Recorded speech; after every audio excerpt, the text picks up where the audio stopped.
C'est pas parce que tu as une place que tu es à la bonne place. Je vais essayer de vous expliquer ça en quelques mots aujourd'hui. Vous savez, on habite en Bourgogne depuis quelques années, mais moi, personnellement, je suis originaire de La Réunion. En Bourgogne, dans la région de Beaune où j'habite, un des traits caractéristiques de la région, c'est son vin, avec les hospices de Beaune, et puis le vin, le Bourgogne, le Beaune, etc. Quand on va marcher, le week-end, souvent, on va visiter des vignes, etc. Et vraiment ici, c'est magnifique. Les vignes sont magnifiques, les raisins sont beaux, le vin est très bon, et il est d'ailleurs très réputé. Mais moi, personnellement, je suis originaire de l'île de la Réunion. Et quand je suis à La Réunion, il y a d'autres paysages avec d'autres arbres que j'aime. J'aime voir les cocotiers, j'aime voir les bananiers, j'aime voir les champs d'ananas. J'aime ça. Quelquefois, il m'est venu la pensée de ramener des bananiers et tout en Bourgogne et de mettre des jolis arbres tropicaux ici en Bourgogne. Mais en réalité, cela est vraiment pas possible. Vraiment pas possible. Ils vont geler, ils vont mourir et ils vont surtout ne pas exprimer leur potentiel. Et en lisant la Bible cette semaine, j'ai réalisé cela. Je lisais dans Matthieu chapitre 13, où la Bible nous parle d'une parabole d'un semeur qui sort pour semer.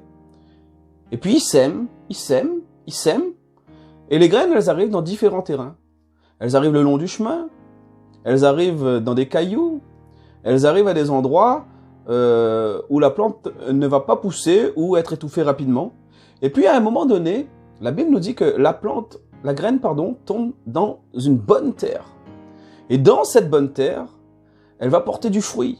Elle va exprimer son potentiel. Et une graine va en donner 30, une autre va en donner 60, et une autre va en donner 100. Autrement dit, quand nous sommes dans la bonne terre, nous allons exprimer notre potentiel.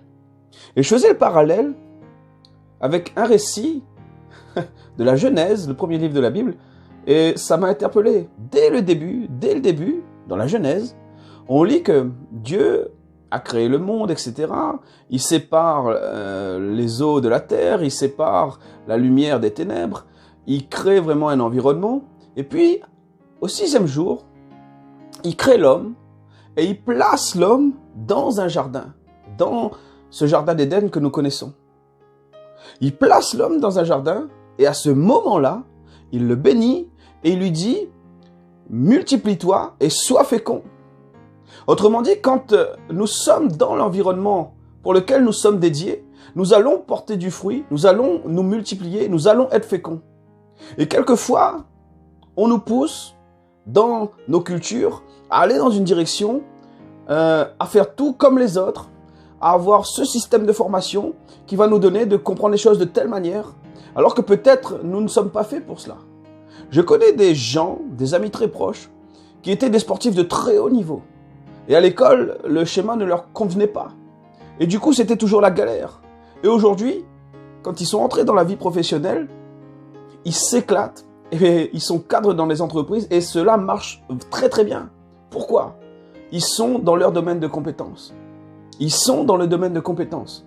Un poisson va être majestueux dans l'eau. Il va pas être majestueux ailleurs que dans l'eau. C'est dans l'eau qu'il va s'exprimer, qui va nous donner envie de le voir. C'est dans l'eau qu'il va exprimer son potentiel. Et quand nous lisons la Bible, au lueur de la parole, nous voyons qu'il y a un type de jardin où nous devons être. Il y a un endroit où nous devons être. Il y a une chose que nous devons faire, il y a un domaine d'activité dans lequel nous devons être, qui va être vraiment le domaine d'activité prévu par Dieu pour nous. Je crois, et la Bible dit d'ailleurs, que Dieu a préparé d'avance des belles œuvres afin que nous les pratiquions. Afin que nous les pratiquions. Et alors, quand je reprends le texte de la Genèse qui est là, je vois que Dieu nous place dans un jardin.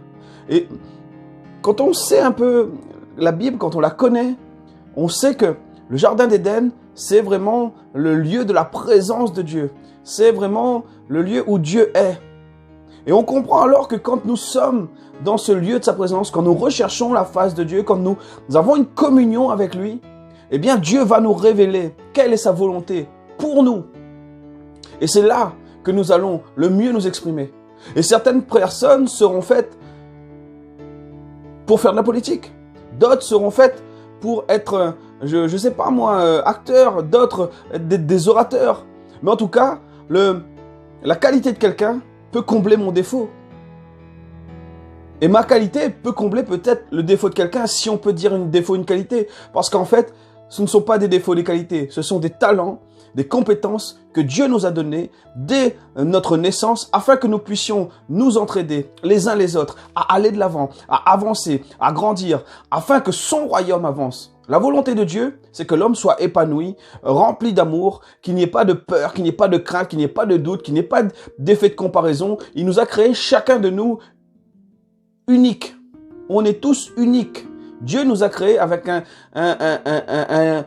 ADN différent chacun. Nous sommes uniques avec nos qualités, avec ce que Dieu a mis au plus profond de nous, avec un désir que Dieu a mis au fond de nous. Et comme nous sommes dans cette voie-là, nous sommes épanouis. Les gens qui travaillent dans le secteur que Dieu a prévu pour eux, ce sont des gens qui se donnent à fond. Ils ne sont pas fatigués. Ils ne sont pas fatigués parce qu'ils sont dans la chose qui colle avec leur âme, j'allais dire. La chose qui colle avec leur esprit. La chose qui colle avec ce qu'ils ont au fond d'eux. Je crois, mon ami, qu'il y a différents types de terre. La terre peut être bonne pour une plante donnée, mais la terre peut être mauvaise pour une autre plante.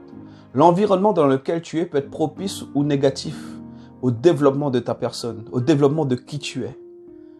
Mais je crois qu'avec Dieu, tu pourras exprimer le potentiel qu'il a mis en toi.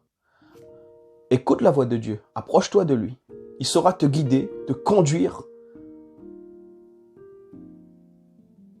Vous savez, une chose est sûre et certaine. C'est que Dieu, il sait mieux que toi, mieux que moi, ce qu'il y a de bon ou de pas bon pour nous. Alors apprenons vraiment à l'écouter. Apprenons à l'écouter. Je voulais t'encourager par cette parole, mon ami. Arrête de te comparer aux gens. Arrête d'écouter ceux qui disent que ta valeur est celle de tes résultats scolaires, par exemple. Cela est faux. Ta valeur est celle que Dieu a mis en toi. Et Dieu a dit, tu es son fils et il t'aime. Alors tu as la valeur d'un fils de Dieu. Mon ami, sois encouragé. Je vous parlerai bientôt des saisons. Parce que nous devons être dans une terre, mais aussi il y a des saisons. Parce que quelquefois, nous pouvons planter un maïs l'hiver et il ne va rien donner. Mais si on plante un maïs, bien sûr, dans sa bonne terre l'été, et qu'on l'arrose, bien sûr, vous allez voir, il va exprimer son potentiel. Je prie que tu puisses exprimer ton potentiel. Je prie pour que tu puisses trouver ta terre. Je prie pour que tu puisses comprendre que de te comparer aux autres, cela ne sert à rien. Parce que tu es unique. Et surtout, tu as de la valeur. Tu as de la valeur. Tu es une graine que Dieu a créée pour un but précis. Ne te compare pas aux autres. Si Dieu a voulu que tu fasses une action, n'essaye pas de faire une autre action. Mais mets-toi en relation avec Dieu et cherche ce que Dieu a prévu que tu fasses. Et tu seras, mon ami, épanoui, heureux, et tu transmettras la joie de vivre et la paix autour de toi. À très bientôt. Sois encouragé.